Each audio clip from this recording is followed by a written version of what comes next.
Shalom, selamat pagi, selamat hari Minggu bagi kita semua. Perkenalkan terlebih dahulu, nama saya Amanda Ray Hedges. Saya orang Amerika, saya lahir dibesarkan di Kansas dan di Colorado. Dan saya bersyukur sekali bisa sharing pagi ini bersama dengan kalian semua. Saya sharing awalnya kisahku sedikit, perjalanan ke Indonesia dan pelayanan sekarang. Jadi Tuhan panggil saya dari kecil, dari umur 9 tahun, melayani anak-anak Indonesia. Pada saat saya mensponsori seorang anak, Tuhan langsung taruh di hati, dari umur 9 tahun akan ada saatnya kau melayani di sana, begitu. Dan puji Tuhan, saya tidak pernah terlepas dari panggilan itu, walau saya kejar cita-cita yang lain terlebih dahulu. Saya khususnya pengen menjadi seorang pelari. Saya ingin menjadi atlet profesional dulu. Dan saya kejar cita-cita itu sampai saya juara di Junior Olympics di tahun 2012. Dan saya dapat beasiswa dan saya baru pilih kuliahku. Semua baik sesuai dengan rencanaku. Dan tiba-tiba pas saya mau tamat SMA, Tuhan Yesus suruh saya langsung berangkat ke Indonesia, meninggalkan kuliah, beasiswa, cita-cita menjadi seorang pelari dan langsung datang ke Indonesia ini. Dan puji Tuhan, Dia beri kekuatan, Dia buka jalan di mana-mana. Awalnya saya melayani di panti asuhan anak di Jakarta Timur selama hampir 4 tahun di sana. Pertama saya datang ke sini saya 17 tahun. Dan saya di sana hampir 4 tahun baru saya ketemu teman saya yang luar biasa namanya Ibu Udur Manurung. Dulu beliau sebagai kepala panti dan kami akhirnya merasa ada panggilan dari Tuhan keluar dari panti itu dan kami buka yayasan sendiri. Jadi kami buka yayasan pada tahun 2017 bersama dengan teman-teman orang Indonesia semua, hanya saya yang orang luar. Dan Tuhan menyertai sampai sekarang kami khusus fokus pelayanan sekarang untuk di rumah anak.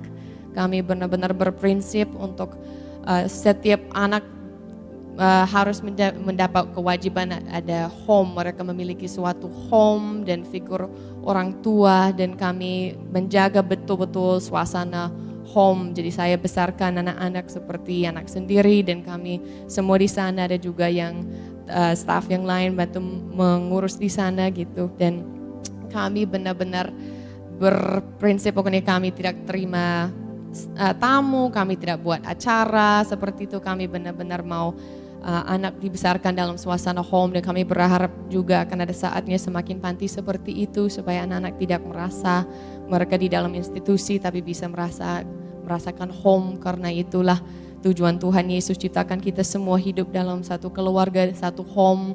Dan kasihan sekali anak-anak yang harus tinggal di institusi seumur hidup, hanya staff yang berganti-ganti membesarkan mereka. Mereka dibawa ke acara kemana-mana, disuruh nyanyi, nari, semua tapi tidak punya hubungan bonding yang dengan figur orang tua. Jadi itu kami semangat sekali buat itu, untuk bersuara bagi anak-anak dan mengasihi anak-anak seperti tubuh kami sendiri.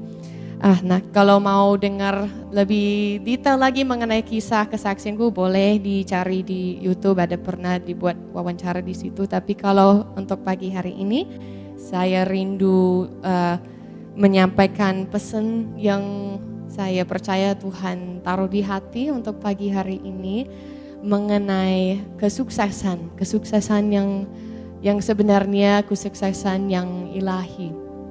Saya mau bertanya saudara, kalau saudara bisa bertanya diri sendiri apa itu kesuksesan?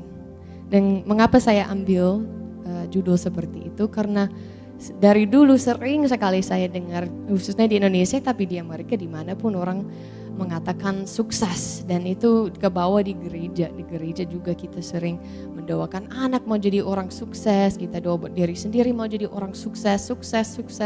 Tapi jarang ada yang mengambil waktu untuk membuat definisi sukses sebenarnya itu apa sih? Apalagi buat kita orang Kristen, anak-anak Tuhan, wajib kesuksesan bagi kita beda dari kesuksesan dunia. Jadi saya mau menyampaikan sedikit mengenai kesuksesan yang menurut saya kesuksesan yang benar-benar berasal dari Tuhan, bukan dari dunia ini. Saya pernah membaca, saya lupa di mana saya pernah membaca, hidup ini seperti tangga, suatu tangga. Kita naik dan naik dan naik terus. Tapi sayang sekali kalau bayangin kita sudah dengan jerih payah, dengan keringat, dengan semua kuasa kita, kekuatan kita sampai ke atas tangga itu. Baru kita sadar kita salah menaruh tangga. Kita naruh tangga di sini, padahal seharusnya tangga di sini. Nah, menurut saya itu gambaran antara kesuksesan duniawi dan kesuksesan surgawi. Dan kalau saya pribadi bersyukur kepada Tuhan hanya karena kebaikan Tuhan.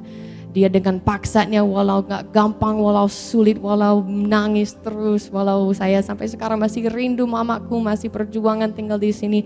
Tapi saya bersyukur Tuhan ambil tangga itu, dia paksa menaruh di dinding yang benar supaya saya tidak sia-siakan hidupku. Dan saya berharap dan berdoa kita semua bisa memastikan hidup kita itu sebelum kita naik terus ke tangga di dinding yang salah, kita pastikan tangga kita ini ditaruh di dinding yang benar dan tujuan kita itu Yesus, bukan hal-hal duniawi. Jadi apa itu kesuksesan surgawi? Coba kita bertanya. Apa itu kesuksesan yang menurut Tuhan Yesus, bukan menurut dunia? Yang dunia ini pasti kita tahulah tujuan dunia ini apa. Semua kita harus dapat pekerjaan yang baik, dan itu semua baik. Kita mau kuliah, mau anak-anak dapat pekerjaan yang baik, mau dapat mobil, rumah, mau menikah, punya keturunan, dan ya semua itu baik. Tidak ada yang salah di situ pasti. Tapi yang salah itu kalau itu menjadi tujuan utama hidup kita. Itu hanya tambahan doang. Tujuan utama kita yaitu Yesus. Saya sangat diberkati setiap kali saya membaca di Kisah Para Rasul 13:36.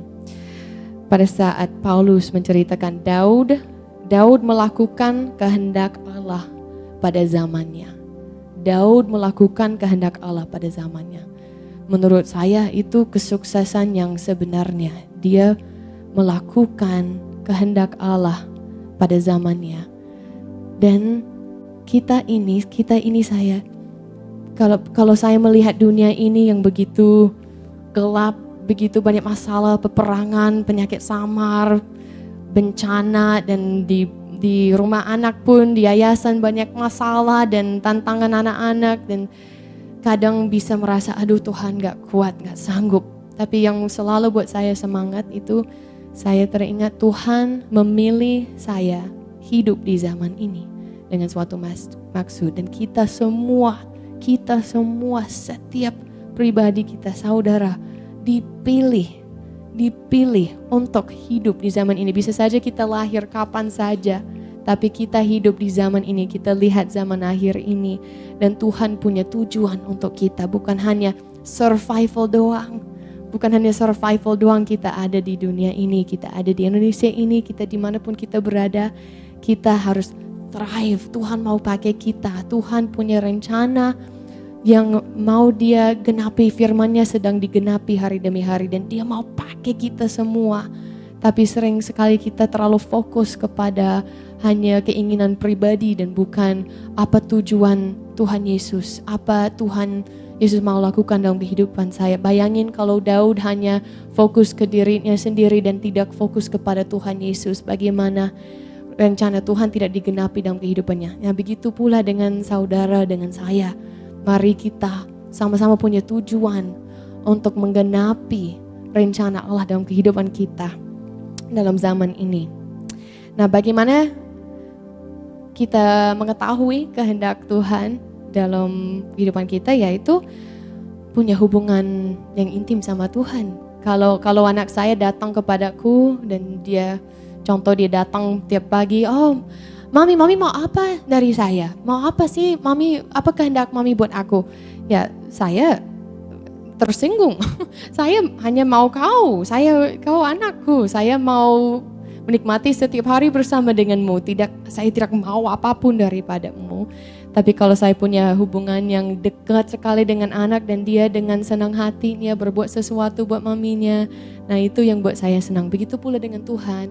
Kalau kita jalan jauh dari Tuhan, tidak pernah ada waktu sama Tuhan, pun ambil keputusan sendiri mengenai kehidupan kita, mengenai kehidupan anak-anak, tapi kita tiba-tiba kadang bertanya, apa kehendak Tuhan? Apa kehendak Tuhan buat saya? Apa kehendak Tuhan buat saya?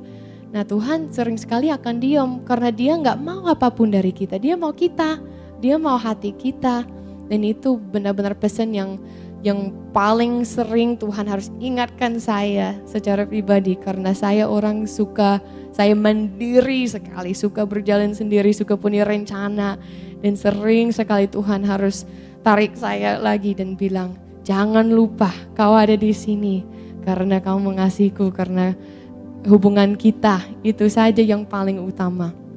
Dan dari situ pada saat kita punya hubungan yang thriving bersama dengan Tuhan, kita mengambil banyak waktu bersama dengan Tuhan, di situ kita mulai mengerti dan dia kasih kita mata untuk bisa melihat apa yang Tuhan sedang kerjakan dan apa tugas kita yang seharusnya. Yesus juga beri jawaban, jadi bagaimana kita tahu kehendak Tuhan ya, kasihilah Tuhan Allahmu dengan segenap hatimu dan dengan segenap jiwamu dan dengan segenap akal budimu dan dengan segenap kekuatanmu, dan kasihilah sesama manusia seperti dirimu sendiri. Itu saja sebenarnya tujuan hidup kita ini. Sebenarnya gampang, gak terlalu kompleks hidup ini. Tuhan ciptakan kita untuk mengasihi kita dan kita mengasihi dia. Pada saat kita mengasihi dia dengan segenap hati kita, dengan segenap akal budi kita, ya kita akan mengerti rencana dia dalam kehidupan kita dan rencana dia akan digenapi. Amin. Apa kita belajar dari COVID? Pasti kita semua belajar banyak hal dari COVID, tapi yang paling utama mungkin kita semua belajar bahwa semua yang sementara ini bisa hari apa saja, kapan saja langsung gak ada lagi. Tiba-tiba diambil. Bisa kita satu hari lagi bersenang-senang, lagi main-main, jalan-jalan sama keluarga kita di mall, punya pekerjaan yang bagus, mobil besar, rumah besar. Satu hari kami tiba-tiba tidak ada pekerjaan lagi. Bisa diambil, dibawa ke surga. Teman-teman keluarga kita, bisa kita sakit-sakitan. Bisa seluruh dunia ditutup, tidak bisa pergi ke luar negeri lagi, tidak bisa punya rumah besar lagi. Semua bisa diambil dari kita kapan saja. Hanya satu hal yang akan bertahan sampai akhirnya, yaitu Tuhan Yesus. Itu Tuhan Yesus, itu aja yang kita bisa bawa bersama dengan kita. Dan bahkan semua yang kita berbuat, kalau bukan atas seizin Tuhan Yesus, bukan dengan kuasa Roh Kudus, itu akan sia-sia. Karena semua akan diuji oleh perapian suatu saat nanti.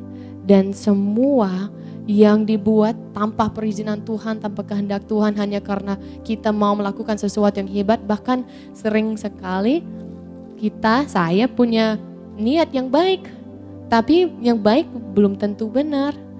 Sering mau buat pelayanan ini atau itu, mau lakukan lebih banyak hal buat Tuhan, tapi kalau bukan Roh Kudus yang suruh lakukan itu tidak akan bertahan, tidak akan benar-benar diberkati.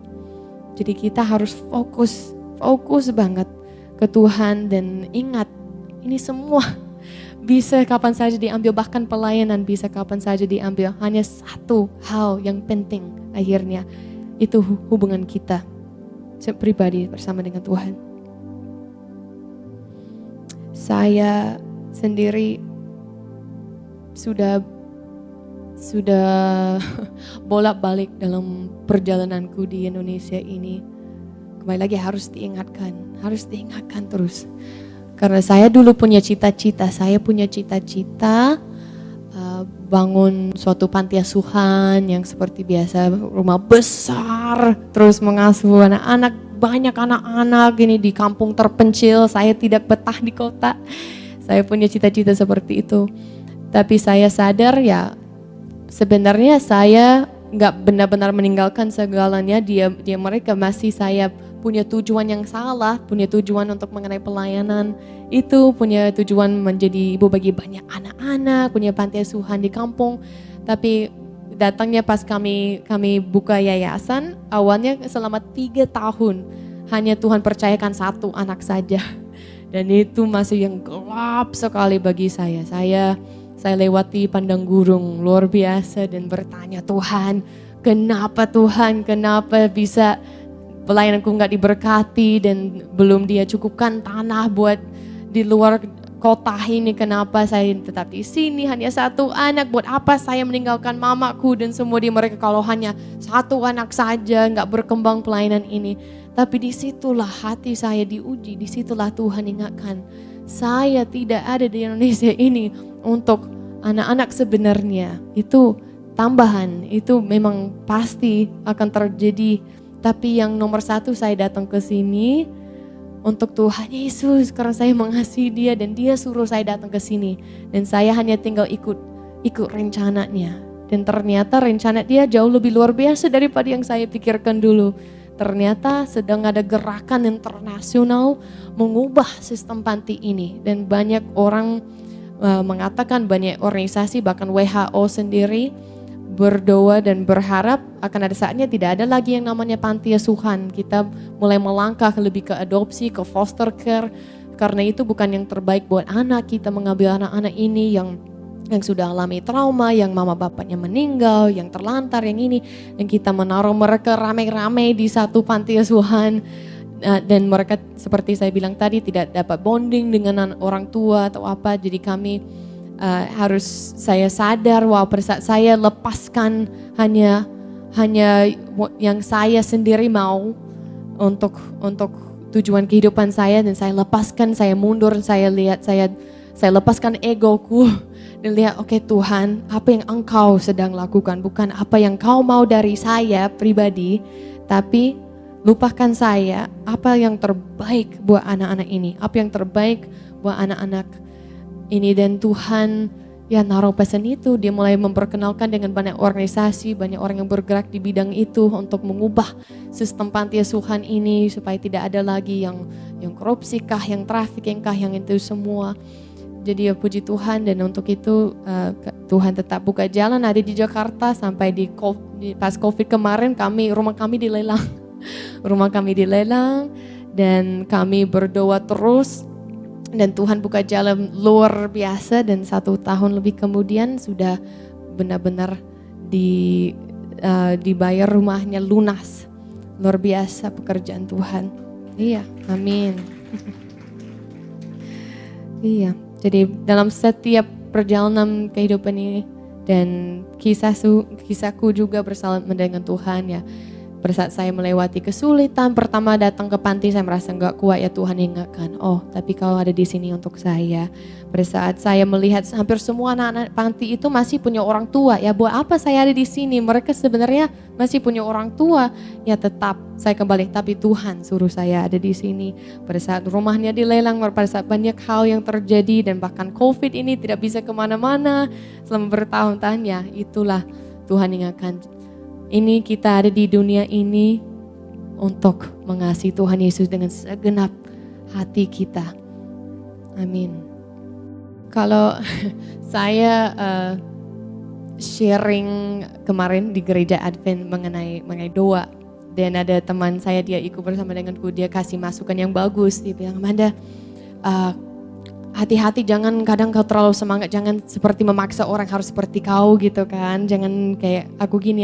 Dan kalau saya tampak seperti itu, saya mau minta maaf sebesar-besarnya, tapi itu benar-benar bukan hati saya. Oh, saya mau bicara, mau melakukan wawancara atau apa karena lihat yang saya lakukan, saya orang hebat, kalian harus seperti saya. Sama sekali tidak. Benar-benar saya rindu semua, saya sudah mendapatkan mutiara. Saya sudah mendapatkan mutiara pada saat Tuhan memanggil saya meninggalkan semua. Karena yang sedihnya, yang buat saya sedih sekali dari dulu. Sering orang Indonesia bilang ke saya, kok Amanda datang dari mereka, kami mau ke sana. Kok terbalik? ya memang terbalik dan sedih sekali saya karena saya berlari dari itu semua karena itu semua kosong. Kalau kita baik lagi ya, menilai dari kesuksesan duniawi, ya saya cukup sukses dulu lah. Saya punya kolam renang, saya punya mobil 15 tahun, saya punya rumah cantik, banyak teman, saya sukses pelari, dapat beasiswa, kuliah segala macam. Ya cukup sukses lah saya dulu, tapi Tuhan panggil saya lari dari itu kesuksesan yang surgawi, mencari harta surgawi, dan di situ saya dapat mutiaranya yang sudah jauh lebih berharga dari apapun. Tapi sedihnya pada saat saya berlari ke sini, saya malah melihat semua lari ke sini dan sedih hatiku. Semua berdoa, aku berdoa buat anakku nanti ke Amerika, nanti dapat beasiswa. Dan kembali lagi tidak ada yang salah di situ, tapi jangan sampai itu tujuan hidup kita. Jangan sampai kita kehilangan kesuksesan yang ilahi, yang surgawi. Jangan fokus ke hal-hal duniawi. Saya sudah mendapatkan mutiara yang berharga, yaitu pada saat kita tidak ada apapun lagi yang punya hati, tidak ada lagi tujuan saya untuk saya pribadi, tujuan untuk anak-anak saya, hanya satu tujuan saja, Yesus Kristus. Mari kita fokus di situ. Saya dengar istilah kemarin bagus banget. Christianity is one beggar telling another beggar where to find bread. Kekristenan itu satu pengemis kasih tahu pengemis yang lain di mana rotinya. Jadi kalau kita sharing seperti ini, kita semua orang Kristen seharusnya tidak ada yang bisa sombong, oh saya begini. Kita semua sama-sama pengemis, kita miskin secara rohani. Kita lapar dan haus, merasa ada yang kurang di hidup kita, dan saya pun merasakan itu setiap hari. Saya ingat persis pada saat saya juara, saya sampai berbulan-bulan mati-matian bangun jam 4 pagi nge-gym mati-matian buat juara. Dan malam itu saya ingat, saya merasanya begitu kosong. Pada saat saya tidur malam itu hanya untuk medali ini doang, itu semua waktu itu, semua stres di pikiran, keringat, hanya untuk ini doang. Dan saya ingat betul, saya teringat, puji Tuhan Yesus, ada Yesus. Karena kalau nggak ada Yesus ini semua begitu kosong. Semua kosong, tidak ada artinya kalau nggak ada Yesus. Tapi kalau ada Yesus, itu baru berarti, medali pun bisa berarti. Semua yang kita berbuat, pekerjaan kita, semua jadi indah, jadi berarti kalau memang sesuai dengan kehendak Tuhan. Saya dulu khawatir banget orangnya. Saya punya hati seorang ibu. Dulu saya sampai diledekin teman pada saat saya di sekolah. Teman-teman meledek saya, kau mama kami semua harus khawatir kalian nanti sakit gini atau apa. Saya selalu mikir jauh ke depan, suka planning rencana kayak saya bilang tadi. Tapi pada saat saya benar-benar lepaskan hidup saya kepada Tuhan, saya sadar tidak ada yang namanya kekhawatiran lagi. Dan kalau mulai muncul kekhawatiran, itu tanda pertamanya berarti saya sudah mulai berjalan sendiri. Karena kalau saya tahu saya berada di dalam kehendak Tuhan, saya punya hubungan intim sama Tuhan, tidak ada kekhawatiran sama sekali. Begitu rasanya merdeka sekali kalau kita tidak ada khawatiran. Datang COVID, rumahnya dilelang, anak-anak semua sakit, apapun yang terjadi, keluargaku hancur mereka. Pada saat saya datang ke sini, orang tuaku bercerai, ada keponakanku, mamanya nggak tanggung jawab, ya begitu banyak masalah. Tapi tetap bisa berdamai, bisa benar-benar tenang. Dan saya rindu saudara juga merasakan ini setiap hari. Tidak ada ketenangan, tidak ada kekhawatiran. Kita semua tenang, ada ketenangan di situ. Seperti Paulus bilang, kita tidak berduka seperti orang lain berduka. Dan itu juga kadang sedih kita melihat gereja kita ini. Karena kita seharusnya pada saat sesuatu terjadi seperti COVID, seharusnya di situ dibukti, gereja itu berbeda. Gereja itu berbeda dari dunia ini karena mereka tidak berduka seperti orang dunia. Mereka tidak khawatir seperti orang dunia. Di situ kesempatan kita menjadi kesaksian bahwa wow, memang harapan mereka benar-benar dibukti. Karena ini semua terjadi dan mereka tidak goyah. Tapi kenapa kita sering sekali tetap sama seperti orang dunia. Pada saat ada bencana datang, pada saat kita kehilangan pekerjaan atau apa, kita ikut khawatir banget, ikut takut banget, ikut semua stres benar karena di situ kita belum dilatih, kita punya hubungan seintim itu sama Tuhan. Kenapa saya tegaskan terus? Karena benar-benar ini saja yang paling penting dan dunia sedang melihat kita. Bagaimana kita bertahan dan jangan kita pikir COVID udah selesai semua akan baik-baik saja. COVID itu baru awal. Akan ada banyak hal yang terjadi dalam kehidupan kita yang jauh lebih berat dari COVID, percaya. Kita sudah mulai masuk akhir zaman. Kita harus siap. Kita harus siap. Siapkan hati kita, siapkan hubungan kita sama Tuhan supaya dunia ini bisa melihat, nah orang itu berbeda. Kenapa? Mereka bertani dan mereka rindu punya ketenangan seperti kita. Jadi kalau kita merasakan ada kekhawatiran dalam hidup kita, nah di situ kesempatan kita tanya Tuhan, oke Tuhan, berarti ada sesuatu di dalam diriku yang saya belum lepaskan kepada Tuhan. Karena kalau kita sudah lepaskan, benar-benar lepaskan, bukan hanya dari kata-kata, sering sekali kita ngomong, saya pun sering kali hanya ngomong doang, oh saya gak khawatir, saya ini. Padahal dibukti dari perbuatan, dari pikiran, itu belum benar-benar lepaskan. Tapi kita harus benar-benar lepaskan semua kepada Tuhan, bertani, dan itu hanya bisa kalau Roh Kudus bekerja. Harus kita minta Roh Kudus kasih tunjuk. Apa yang punya hati kita, apa yang menghindari kita dari ketenangan yang seharusnya kita merasakan. Saya teringat kisah di Markus 10 yang mengenai orang muda dan kaya. Tuhan Yesus memandang dia dan menaruh kasih kepadanya. Lalu berkata kepadanya, saya jualah apa yang kau miliki dan berikanlah itu kepada orang-orang miskin, maka engkau akan beroleh harta di surga. Kemudian datanglah kemari dan ikutlah aku. Saya suka sekali yang di Markus itu ada di setiap Injil, tapi di Markus karena ditegaskan Yesus memandang dia dan menaruh kasih kepadanya. Kalau bahasa Inggris, Jesus saw him, loved him, and told him to leave everything.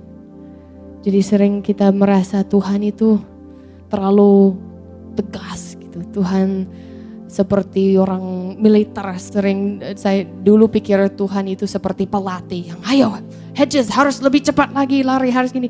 Padahal Tuhan dia suruh kita melakukan hal-hal yang sulit dan khususnya lepaskan hal-hal yang punya hati kita. Karena dia mengasihi kita, dia mau kita merdeka. Jadi apakah itu berarti ya kita harus semua Tuhan Yesus ngomong ke kita semua harus jualah apa yang kau miliki dan ikutlah Tuhan Yesus? Tidak sama sekali. Yesus ngomong kepada anak muda itu karena Tuhan Yesus tahu itu harta anak muda itu yang punya hati anak mudanya. Dia itu yang menjadi penghalang buat dia benar-benar mengikuti Kristus dengan segenap hatinya. Dia tahu dan Tuhan Yesus tahu apa yang punya hati kita, saudara. Dia mereka lagi panas, mungkin pernah baca di surat kabar atau apa, lagi panas sekali masalah senjata di mereka karena begitu banyak orang stres yang pergi ke tempat umum dan tembak semua. Dan politikus menyalakan senjata. Tapi lucu sekali karena senjata itu hanya alatnya. Senjata bisa dipakai buat hal baik dan hal buruk. Jadi banyak sekali di sana ada gerakan, gak boleh ada lagi namanya senjata. Semua senjata disimpan, ditutup toko senjata. Padahal itu justru buat masalahnya jauh lebih buruk. Karena masalahnya di hati, bukan di senjatanya, bukan di alatnya. Banyak sekali teroris di mereka pernah datang, mereka pergi ke tempat ramai, mereka hanya bawa truk doang dan mereka habiskan banyak orang. Ada yang pakai pisau, ya banyak alatnya, banyak caranya. Kalau hati kita ingin membunuh, ya kita akan membunuh. Senjatanya bukan yang salah, hatinya yang bermasalah. Nah begitu pula dengan kita.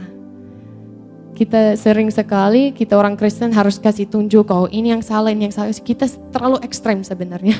Kalau kita nggak duniawi banget, kita jadinya menghakimi banget orang, oh dia punya rumah besar, berarti dia nggak kenal sama Tuhan.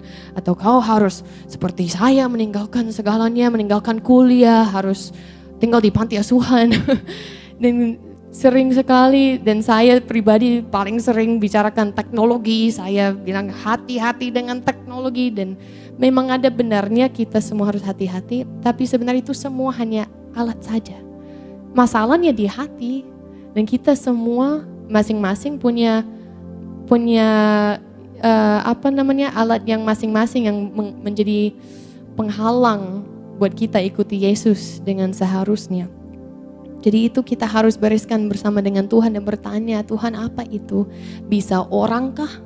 Bisa anak-anak kah? Itu tidak salah mau kuliah, tidak salah mau dapat pekerjaan, tidak salah mau menikah, mau punya keturunan, itu semua. Tapi kalau itu jadi fokus kita, itu punya hati kita, ya Tuhan Yesus akan melihat saudara, menaruh kasih kepada saudara dan minta saudara melepaskannya.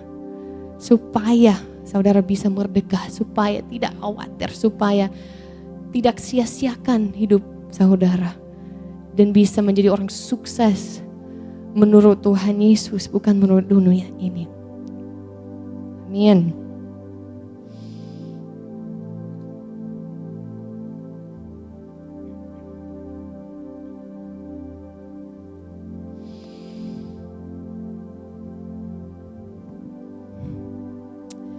Saya mau ajak saudara untuk berdoa, untuk bertanya Tuhan,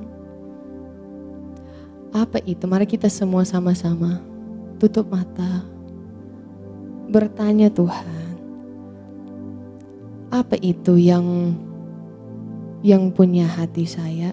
Apa itu yang jadi penghalang bagi saya dalam perlombaan kehidupan ini?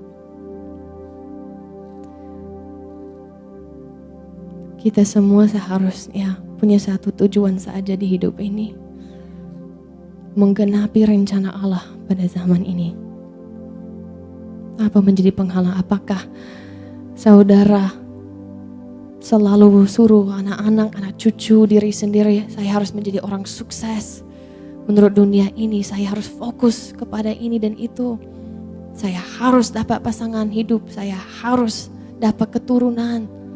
Saya harus naikkan gaji, beli rumah, beli semua. Apakah itu fokus? Saudara, kalau saudara mau melepaskannya, saya mau berdoa buat saudara. Mari kita semua angkat tangan dan kita berdoa. Tuhan Yesus, saya berdoa buat setiap pribadi yang mendengar suara hamba. Saya berdoa Tuhan, bahwa ada kelepasan Tuhan pada saat ada kekhawatiran yang datang dari si jahat Tuhan. Biarlah Engkau sendiri datang, Engkau menaruh kasih kepada saudara supaya bisa melepaskan segala hal yang tidak berasal daripada-Mu Tuhan. Segala hal yang punya hati kita. Hanya Engkau tahu di kami semua masing-masing apa yang punya hati kita. Dan Engkau rindu kami merdeka. Harusnya setiap hari kami penuh dengan sukacita. Kenapa? Kami semua memikul beban yang berat dan kami berduka seperti orang dunia. Karena kami tidak mau melepaskan hal-hal ini yang punya hati kami. Oh Tuhan, kami berdoa, Roh Kudus bekerja. Kami tidak mampu lepaskan ini tanpa-Mu Tuhan.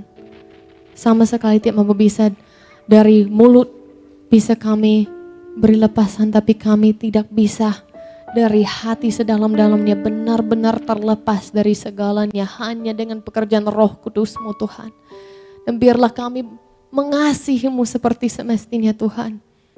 Pada saat kami mengasihi-Mu, sangat lebih gampang kami lepaskan semua karena Engkau mutiara yang berharga. Engkau lebih berharga dari segalanya. Kalau kami punya Engkau, semua jadi enggak berarti lagi. Tuhan menolong kami untuk lebih lagi mengasihi-Mu. Lebih lagi serahkan seluruh kehidupan kami kepada-Mu Tuhan. Fokus kepada tujuan akhir kami, yaitu Engkau sendiri. Pada saat saya stresnya tingkat dewa pada saat buka pelayanan, saya menunggu anak, menunggu perkembang pelayanan. Dan saya berusaha, saya jadi lebih baik lagi mungkin supaya Tuhan memberkati saya. Mungkin kalau saya lebih banyak berdoa, lebih banyak baca firman, lebih baik lagi jadi ibu bagi satu anak. Mungkin Tuhan menunggu saya membenarkan diri, pikir saya. Dan sering kita begitu. Kita merasa, oh mungkin kalau saya benarkan diri baru saya punya pasangan hidup. Baru saya dapat bisa kuliah. Baru saya dapat keturunan. Oh saudara, Tuhan menunggu hatimu. Bukan dia mau sesuatu lebih baik, tidak harus melakukan lebih banyak hal untuk layak mendapat sesuatu dari dia. Dia hanya mau engkau saja, engkau anaknya. Saudara itu anaknya. I just want to speak the name of Jesus over every heart and every mind. 'Cause I know there is peace within your presence. I speak Jesus. I don't want anything but you. You're more than every dream come true. All of the things I thought I wanted don't come close to knowing you. Now that I'm yours and you are mine, yours is the love that I will find. I'll spend forever in the presence I find, looking in your eyes. Give me Jesus,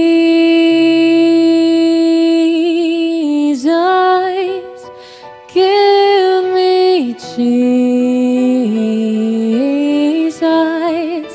You can have all this world. You can have all this world. Give me Jesus. Give me Jesus. You can have all this world. You can have all this world. Just give me Jesus. We only want Jesus. Just give us more of Jesus.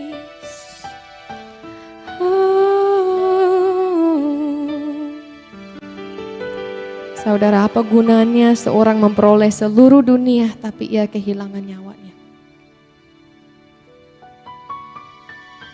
Saat kita ketemu Tuhan Yesus nanti, Tuhan Yesus tidak akan bertanya, pendeta berapa jemaatmu, berapa banyak gereja kau buat. Tidak akan bertanya saya berapa banyak anak kau asuh. Tidak akan bertanya kalian kuliah di mana, berapa gajimu, berapa banyak keturunanmu, anak cucumu. Enggak, hanya satu hal yang penting nanti, betapa besarnya kasih kita kepada Yesus.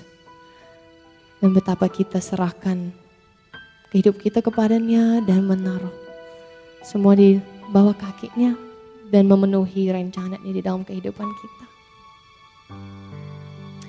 Karena kita mempunyai banyak saksi bagaikan awan yang memelingi kita. Marilah kita mengenalkan semua beban dan dosa yang begitu merintangi kita dan berlomba dengan tekun dalam perlombaan yang diwajibkan bagi kita. Marilah kita melakukannya dengan mata yang tertuju kepada Yesus yang memimpin kita dalam iman dan yang membawa iman kita itu kepada kesempurnaan. Yang dengan mengabaikan kehinaan, ketekun memikul salib ganti sukacita. Salib ganti sukacita yang disediakan bagi dia yang sekarang duduk di sebelah kanan tahta Allah. Amin. Terima kasih, Tuhan Yesus memberkati kita semua.